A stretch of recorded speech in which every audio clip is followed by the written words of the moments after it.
It was the second scrimmage of the summer. Easy enough for me to say. And Georgia's going to start getting ready for Clemson starting on Monday. A lot of insider tidbits over on dogpost.com. I'm going to make sure y'all getting a couple of them here before you mosey on over there. I got a link to the story below. I think generally speaking, there's a lot of it sure seems to me like there's a lot of optimism, but at the same time, and one reason maybe there is so much optimism is I'm just not hearing anything unbelievable out of camp. And here's why that's important. When you concluded last season, Georgia was probably the best team in the country and lost the wrong game. And here they are coming into 2024, and they've lost some really good players: Lab McConkey, Brock Bowers, Marius Mims. Those three guys were banged up. I'm not aware that those three guys played in a game together last year. So Georgia was banged up. They're not banged up coming into 2024. And I think that's the part about this. Well, it's 18. I was going to say 2 weeks. It's not 2 weeks. It's about 18 days of football. Is that Georgia, with the exception of a player or two, is about as healthy as they could possibly be. And that's important when you're heading into a season like Georgia's got. Let's not forget, just having a look at the schedule here on Dog Post. You open with Clemson, and then you go to Kentucky, you go to Alabama. That's going to be a challenging run. I mean, normally Georgia plays kind of South Carolina at the beginning of the year. Maybe they play somebody else at the opener. But this is 2 out of the first 5 games are conference affairs. They very well may all 3 be. 2 of the 3 are certainly going to be ranked games. 2 of the 4, excuse me. I think probably Kentucky will be ranked by the time they play Georgia. We'll see. But that's going to be very challenging to have one home game in your first 3. So being healthy is a big thing. As we wrote about on the site today, this is Sunday, and again, the link is right down below. You see thousands of people have already read this article. It's only been out for, I don't know how long, 6 hours? About 6 hours. And there's some discussion in there about Carson Beck, Mike Bobo, Jared Wilson, who is the center that Georgia is really wanting to get back healthy, Roderick Robinson. And there's some discussion about Clemson in there as well from my folks that are Clemson people. I know quite a few from my years and years. I went to college in South Carolina. I played college football, college basketball, and tennis in college. So I know a lot of people that are Clemson and Carolina people. So when you talk with them, there's a lot of pessimism from the Clemson folks, which they're pretty good at. They really have not perfected the art of pessimism like the Georgia fans have. But they've not had Larry Munson through the years. So that's their. I think Pete Hannity is their guy right now. No one knows who that is. So Larry Munson was a legend, and infected the Georgia fan base with as much negativity as possible. But Georgia's going into this thing, and the line is ticking up slightly. You're looking at about a consensus 14-point line now. Does it make a difference, 13.5 to 14? I always think the square numbers do make a difference. The hook underneath, I think if it were 13.5, I would say that I would go with Georgia pretty solidly to cover that line. Once you start talking about 14, you could have a 21-point lead, a game be a total blowout, and then, someone scores in the final minute of the game and you don't have a cover. So that's one thing. But I think the thing about it is for Georgia, they have gotten to, I'll call this late August because tomorrow's the 19th. They've gotten to late August without any substantial injuries, no season-ending injuries that we're aware of. I mean, scrimmage on Saturday, I'm not aware of anything that happened that was catastrophic. I think there are guys, we're talking about football here, so guys are going to get hurt. Question is, how hurt are they going to be? We always have that answer on our newsletter. Make sure you're signing up for our newsletter, y'all. The link is right down below. It's a growing newsletter. I do want to point this out, too, from our buddies at Red Zone. This is a pillow cover that they are selling heading into the 24 season. We've got some other news with Red Zone coming up, but make sure that you're checking out Red Zone for these kind of products. I'm going to put the link down below. I would click the article first. The article is premium, so you want to make sure to take advantage of our stuff. But this sort of I mean, Uga and myself are over here competing for the best looking dog on the screen. It is a pillowcase cover. Make sure that you realize that. You can stuff it however you want. It does come standard size for those kind of smaller pillows. That's from our buddies over at Red Zone.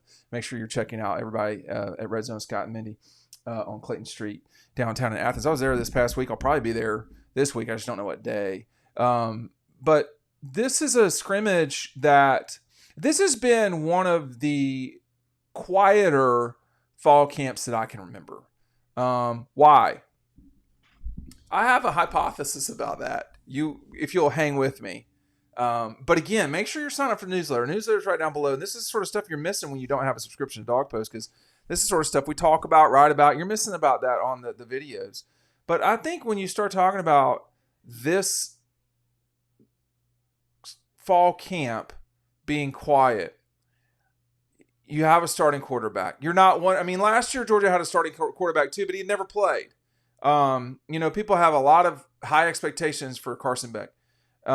You've got a starting offensive line that is coming to form the way that they were hoping it would. You've got there's a lot of optimism about the running game at Georgia, and we're just going to see what happens there. You have some really good players at the different levels of the defense. You have an All-American in Malachi Starks. You have borderline All-Americans at linebacker, certainly with Smile Munden. We'll see what Walker does. I think Walker has the capability to really have a good year. All-American might be a little bit rough for him. And you've got Williams on the defensive line, who certainly could be an All-American. So are you stacking high-level players at every single level of your defense, or every single level of your team? Really good specialists. I don't know. To me, there's a lot of calm right now. There's not a lot of spectacular talk. And that's not because these guys aren't good. They're good. Y'all know they're good. I mean, like, you watch them play. I mean, think about the close to their season in 2023. That is essentially the team that is returning. I'm going to put it on the screen. Think about this close to the season, okay? You close by completely destroying Florida. A muscling fight win over Mizzou, tight win. Missouri is a top 10 team for sure. Blowout top 10 Ole Miss, who finished top 10. Blowout Tennessee. You have a knife fight with Georgia Tech, if you want to call it that. You lose a knife fight to Alabama. You had a tough game against Georgia Tech. There was no point in time where anyone in the stadium thought Tech was going to win that game. And you absolutely blow out Florida State. That is the team that's returning to this season. And when you look at their schedule in 24, the teams that they're playing, Clemson's returning everybody, but Clemson's returning everybody off of a 9-4 season. There's not tons of expectation there. Kentucky, new quarterback. Georgia knows him well. Brock Vandegrift. Alabama, new coaching staff completely. I mean, I don't know what's going to happen with Auburn. Maybe Auburn will be better than people think. I don't know.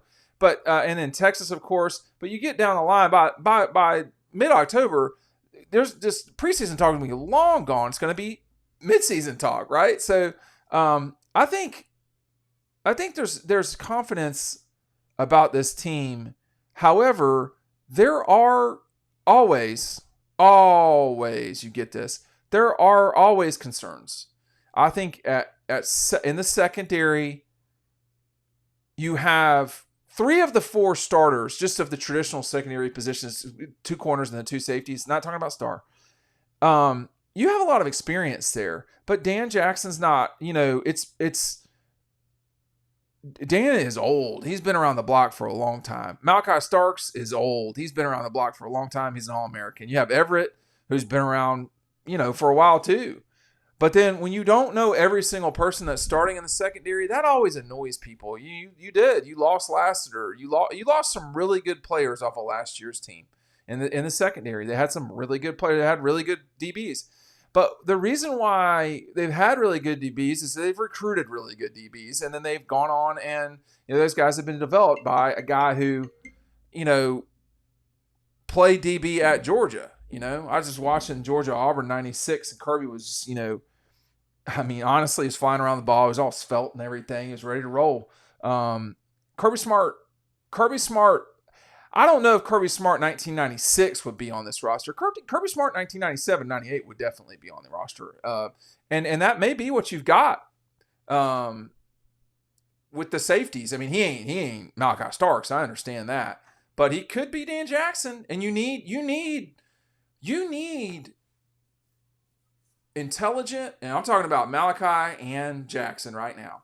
You need intelligent guys as your last level of defense who are willing to go get it, forward or backward, and Malachi for sure is willing to go get it, no doubt. I mean, he and this guy that haven't spent time around Malachi, this is a guy that understands a lot about, life and so forth. I mean, so in terms of leaders and all that, Malachi Starks, if he's not a captain, I'd be a little surprised, but that's me. But I think that the secondary is always a worry. And Clemson feels like they've got some receivers, but Clemson doesn't feel like they have an offensive line, and they don't feel like they've got a quarterback they can trust. I do not think a pick six is out of the question in this game, probably from either quarterback, but it's likely. It's more likely with Cole Stout. I'm sorry, did I say his name wrong again? I mean, I did. That's so funny. That is really bad on my part to go to the Cole Stout blast from back in the day. No, it's Kate Klubnik. That's on me. I really should edit that, but I'm not going to. Because I think with Klubnik, if he plays well, you got a decent shot, if you're Clemson, of winning this game. But if he plays the way that he's played at times, they're just not going to win. I mean, 19 touchdowns is great. 9 interceptions. That's not ideal. He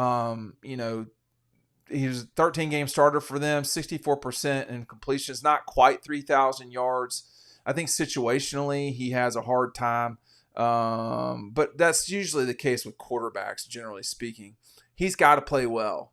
And he's got to play well against a defense that's good. And Clemson's going to have to run the ball some. And I think they'd like to. Everybody likes to run the ball. I don't know if they match up so hot with Georgia in terms of their offensive line versus Georgia's defensive line. It's my opinion that Clemson's front seven will be able to hang in there with Georgia's offensive line. So you might not see a giant run game from Georgia at the beginning of the game. I could be wrong about that part. Now, I'm taking the people that I trust a lot that are Clemson people, and these are not idiots. I mean, they know what they're talking about. If Georgia's running on Clemson in the first and second quarter, of course, this goes for anything, but that's not good at all. It's hard to adjust for that. So we'll just see. And I think, but the other problem on this front is Georgia's got these running backs are ready to go. I mean, they're in the chamber ready to be fired out. And I was watching some Georgia was playing, I don't know, but DeAndre Swift was playing. And if Etienne is anything close to DeAndre Swift, it was the Auburn game in 17. If Etienne is anything close to him, that could be problematic for everybody. You've got the return of Branson Robinson, who is a bigger back. When Roderick Robinson gets back out there, I'm not quite sure. I don't think he's going to be gone for the season or anything like that. But that's another kind of bigger guy. You've got some speed guys that are younger.